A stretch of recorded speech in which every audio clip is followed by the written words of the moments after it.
Hey Pete, so thanks for joining me here real quick today. Hey, good to see you, Jay. Thanks for having me. Yeah, I just had a quick question.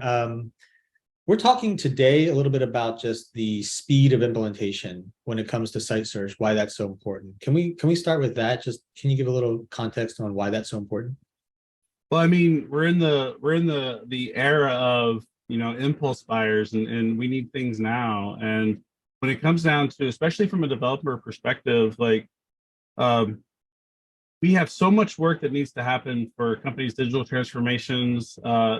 Being able to move quickly is important. And when you're trying to either launch a new product or reevaluate your website design or work with kind of uplift your website as a whole, you can get bogged down with a lot of monolithic um, patterns where you Mm. must do everything all at once, and you can't see, you can't decorate a tree unless you decorate the whole forest, as an example. And so the idea around being able to accelerate your search might seem like a daunting task if you're putting it in the parameter of the rest of your site. uh, so it's important to be able to move fast, and so a lot of my advice that I typically give people is that take things in chunks, and be successful with small things first. It's the small wins. I think the saying goes, Rome wasn't built in a day. And so when we think about it from your own search page, and being able to really uplift, moving fast is important. That makes a lot of sense. And you're talking about it from the developer standpoint, and I'm assuming that they're on the hook to kind of bring it to market. You talked about delivering, rolling these things out. So they're on the hook to bring it to market quickly. What about from the marketer standpoint? So now that site search is up and running, what's important from like a speed and agility perspective for the marketer? Well, I think at the end of the day, from a marketing perspective, they want to make sure that the right content is getting in the hands of the right people to look at the content. And so when you have control, especially that speed and agility to really own and manage your own search results, you want to make sure that experience keeps the people on their site. They're not using Google to find your content, that they're using your own site to find your content. Because at the end of the day, if they're on your site looking for that content, and you are able to move fast and be kind of agile with how you're presenting that content, you don't have to worry about, you know, competitors getting into your search results. You don't have to worry about, competing products or services showing up in those same. And instead, you can start to prop up the really good value proposition in terms of why, your product or services that you're offering are best. And that happens through the search result experience. So that would include, I would assume that includes everything like, the promotions type of, search results where you're, pinning like a very specific article or, some page that you want people to see, as well as even things like just the search results themselves, right? Are you kind of getting at the fact that, the digital marketer has an opinion on what search results, the curated search results should be for any given topic? Is that what you're getting at? Yeah, absolutely. But it's not just about promotions. Like it's easy for us to specify a keyword and then pin a couple promotions at the top, right? It's Right. it's harder to really understand what is the reasoning behind why people are searching the words that they're searching, and being able to then say, maybe there's some rules that we can put into place that can change the relevancy around other search results.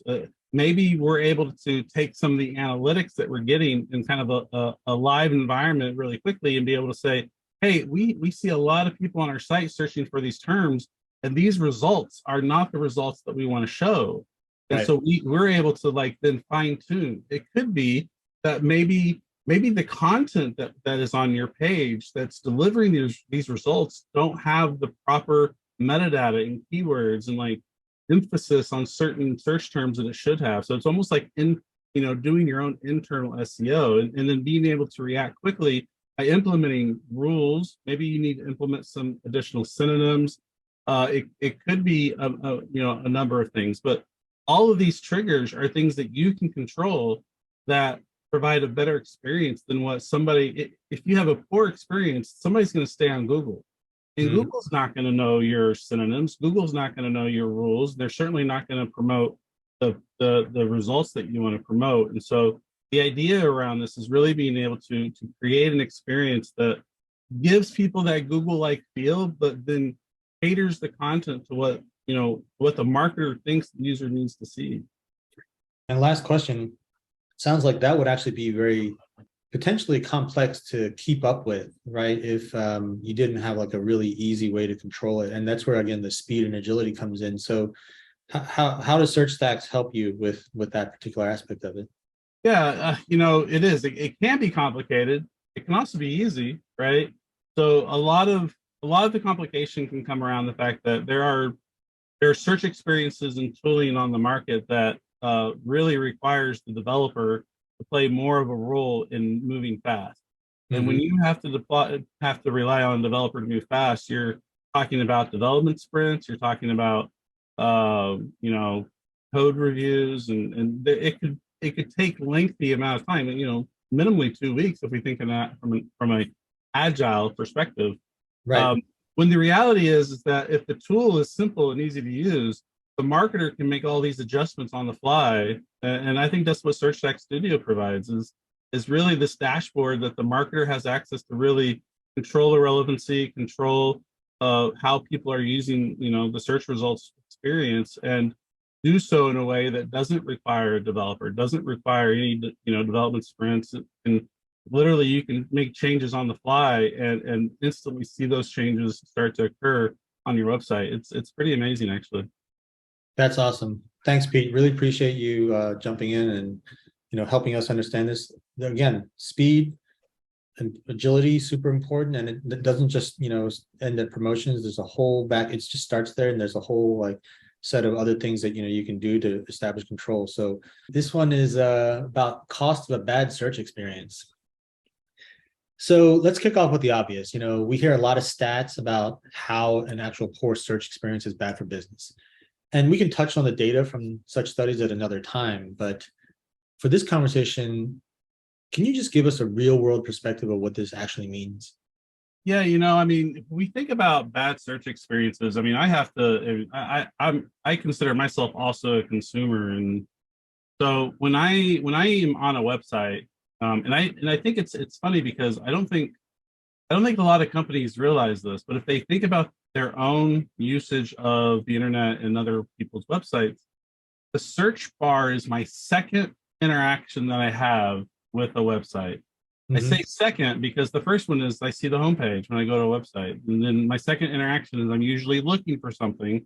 And so then I click on that search icon. And, from a marketer's perspective, the whole point of a website, the whole point of having search on a website is to ensure that, your users and visitors on your website are able to find the content that they need in order to convert, whether that conversion is signing up for a subscription or purchasing a product, or maybe you're just a think tank and you want people to consume your knowledge. Like the idea is that you want people to convert and leave there thinking that they were successful in their mission for getting to your website. So the cost of a bad search experience is really, when I go to a website and I start interacting with the search bar and I'm looking for something specific and I cannot find what I'm looking for, or even worse, and I'm going to be honest, what drives me nuts as a consumer is when I use a website and then I see that Google search result experience because they didn't really implement search, or maybe they had it as I immediately just leave and I go to either some other website or I go to Google, and I think using Google as my search engine to find things is that's disastrous sometimes for somebody who wants somebody to stay on their site. Yeah, you mentioned two things there: conversion and level of engagement. And ultimately, as a digital marketer, you're essentially responsible for driving more engagement with the brand, right? And so, what I'm hearing you really get at is the fact that even if it's not sort of like a dollar kind of equation, when we're talking about cost here, it's really the impact to the brand. Because, like you said, I'm going to jump out and use Google now. Oh, yep. So how does this translate to what we're doing today to help organizations, just figure out the digital transformation journey. Like, why is the search component such a big deal? You kind of touched on it, but maybe you can, elaborate a little further. Yeah, I mean, I think when you say we, you're talking about the collective body of like the industry, right? Yeah, exactly. So and maybe I have a little bit of a different view on this, but I mean, I come from the consulting world, and I've been in consulting for the last 16 years, and obviously now that I work for SearchStax, we are propping up our tooling, but the reality is that search is like checking our cholesterol levels, right? It's like we don't really think about it until there's something wrong, and suddenly we're almost at death's door. We realize that, hey, we could have solved this by just having a better search experience. I had just been watching my cholesterol. Maybe I would have better health. So a lot of times search is kind of that is left to as that last thing that was left to think of. But reality is it's a big search component. It's a big component of your website. I used to talk about search as like the lifeblood of your site, because without search, your site is really static. You click on links and you see lists, right? Like, and nothing ever changes. I come back and I see the same list. But with search, I can actually interact with the search bar and see a different experience. Maybe the act of searching is going to curate content that I would have not found had I just been using a menu navigation. Right. And a lot of that comes from being able to have a really dynamic search experience. Absolutely. So then why don't we see as much focus on search being prioritized up front and center? Is, like you said, it sometimes comes across as like an afterthought in the digital transformation initiative. So obviously it seems like we need to be viewing it differently. Why do you think that happens? Why isn't it being prioritized? I think there's a stigma that search is hard. Honestly, I really do. I think there's a stigma that search is hard, and because when we think of an overall digital transformation, we're probably in the middle of doing a website relaunch. Maybe we're doing a rebrand. Maybe we're completely changing our architecture. Maybe we're switching from one platform to another platform. Mm-hmm. So in the confines of like search, we think search is hard. And so then we rely on our solution integrators and our partners to lead us down a path of taking care of our search. And then invariably what happens is, well, the focus is on the homepage. The focus is on the landing pages. The focus is on design. The focus is like in all the areas that the marketer thinks are the priority. And at the end of at the last mile, somebody says, oh, what about the search page? And then it's a race. It's like, oh, we don't have the budget. We don't have the time. It's too hard. There's stigma around it's too hard.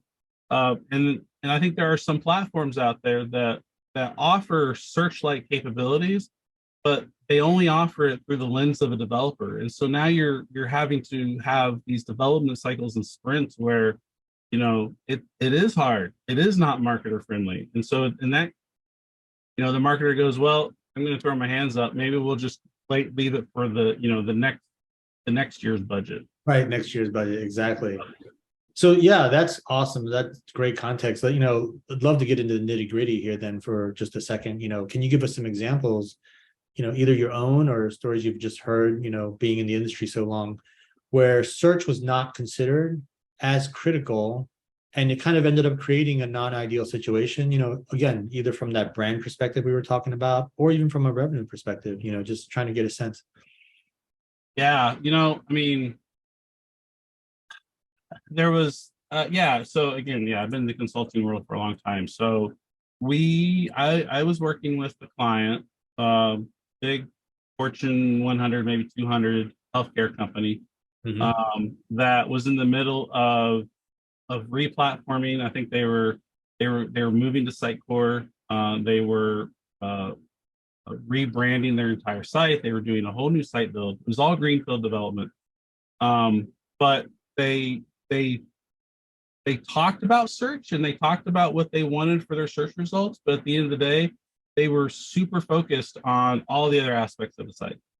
And so what it boiled down to was we got all the site launched, and everything was it was actually a pretty successful project.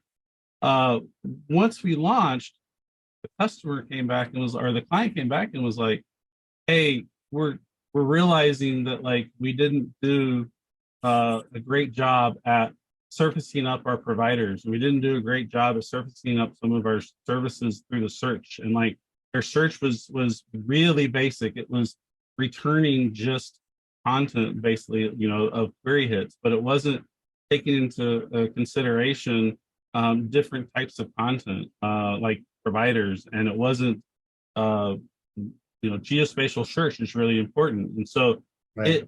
it evolved down to they were actually losing customers to a competing healthcare plan, because they couldn't users couldn't find the information they were looking for. And so we did this mad dash where we had to actually build out an entire search experience. But you know what? From a lessons learned, that was from a consulting company where we rebuilt the wheel. We didn't think about using a product.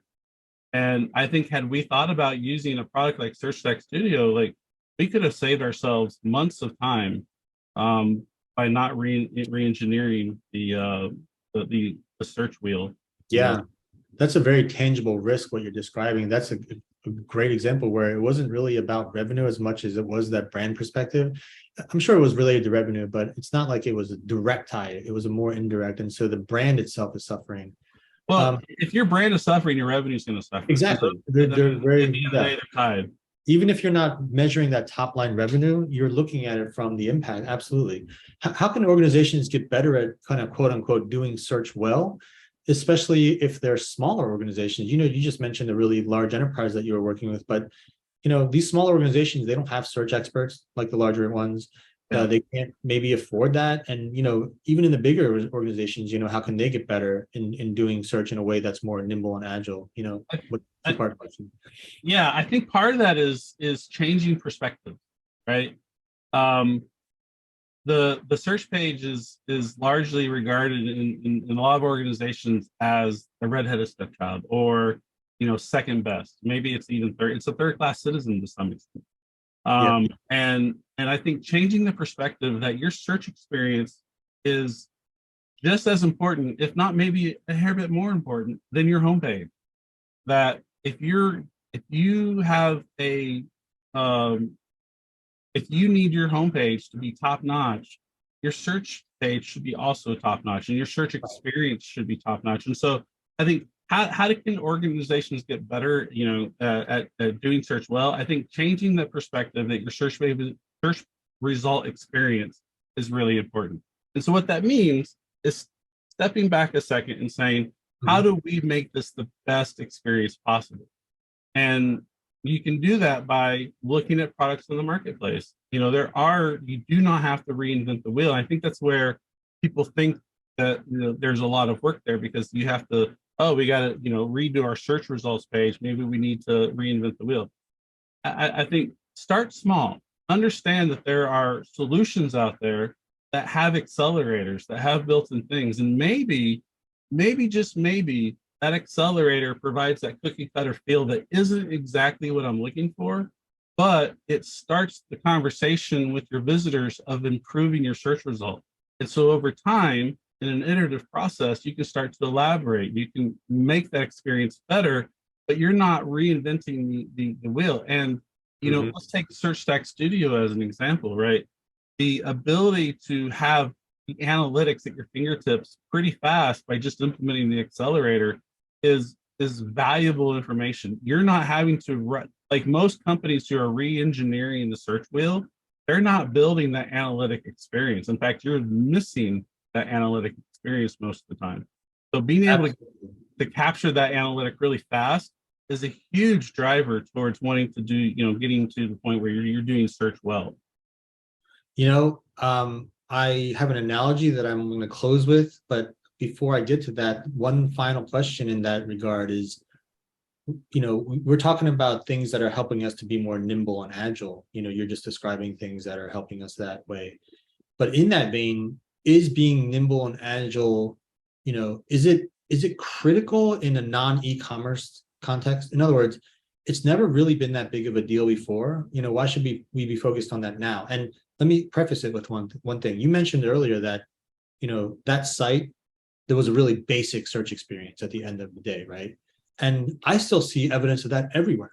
Not on like product search and e-commerce and online retail, but I see that across all these like informational websites, and especially like smaller companies like mid-market, like smaller enterprise. And so why is it important for them to be nimble and agile right now? Why can't they just kind of continue to do what they're doing with that sort of basic search experience? Speed is everything. Being nimble and agile is like it saves you time, saves you money. I mean, that's the whole reason why we want to use tools, is because it allows us to react in almost a real-time experience.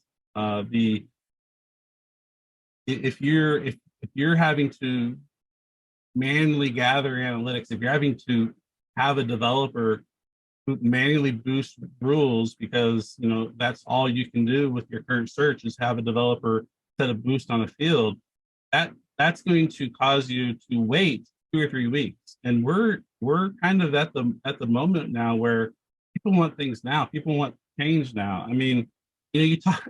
This might not really be related, but we talk about being nimble and agile, and there's a really great situation happening right now where because a product out there was not nimble and agile in their search, it caused a complete breakdown in the ability to buy tickets for events, right? And Right. we're seeing that play out right now because of bad search experiences and companies getting in their head that they think they know, when reality is it should have been just a simple search experience to purchase a ticket.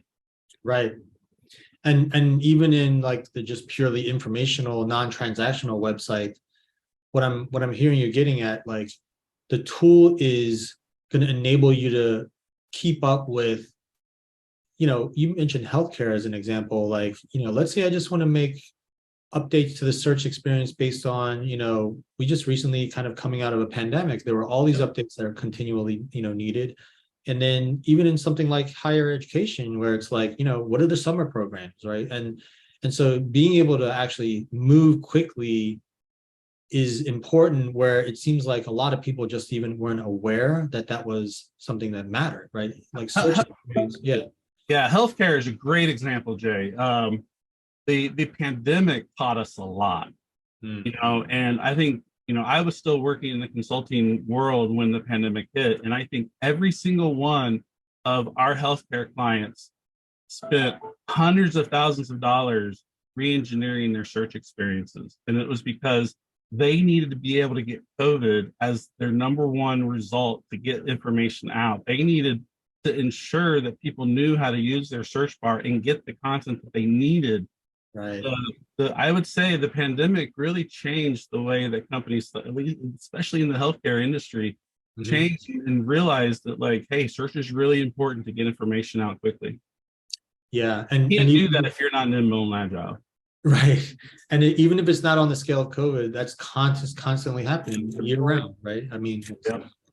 So I think the last thing then, I want to kind of close with an analogy. You mentioned something earlier related to kind of, the bigger aspect of the digital transformation investments that people were putting into the rest of the site. So, there's all these other brand investments around the navigation and the chatbots and the other interactive components of the experience. And the analogy I kind of was thinking through as you were talking about that was, it's kind of like the difference between a public transportation route and being able to Uber somewhere.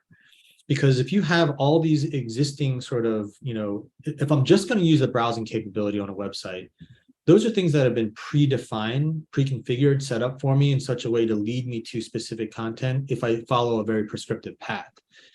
Just like I can hop on the bus and get from point A to point B after transiting across these different, lines and then taking the subway, coming out, but that's a very fixed, predefined sort of set of things. If I'm looking at search as more like kind of ride sharing, where Uber, so I can just be very direct about the destination I'm trying to get to. And I can just say, this is where I want to go.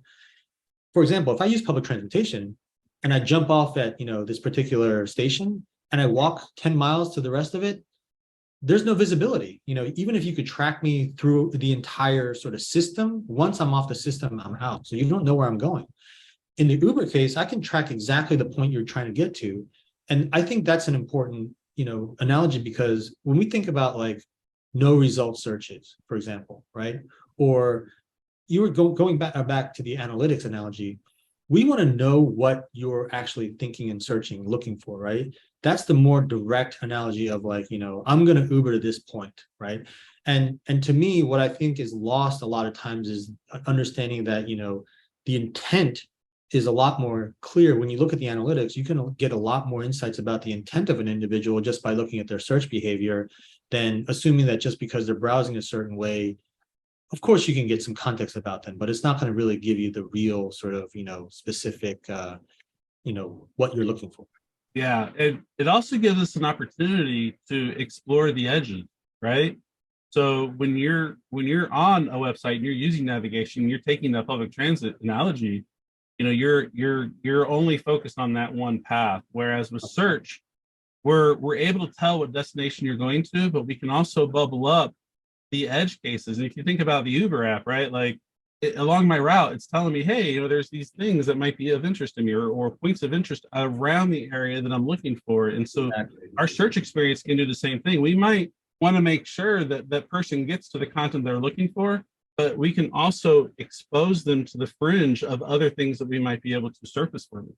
Exactly. And that's, I think, again, in the informational websites, we don't see nearly enough of that, especially in sort of like, again, if it's not e-commerce, we just don't see enough of it, and I think what we're basically saying is that there's a new bar for what a good search experience is across the board, not just for commerce and retail. Definitely check out a little bit more about SearchStax Studio for all of you listening, and thank you for visiting. Yeah, great for having me, Jay.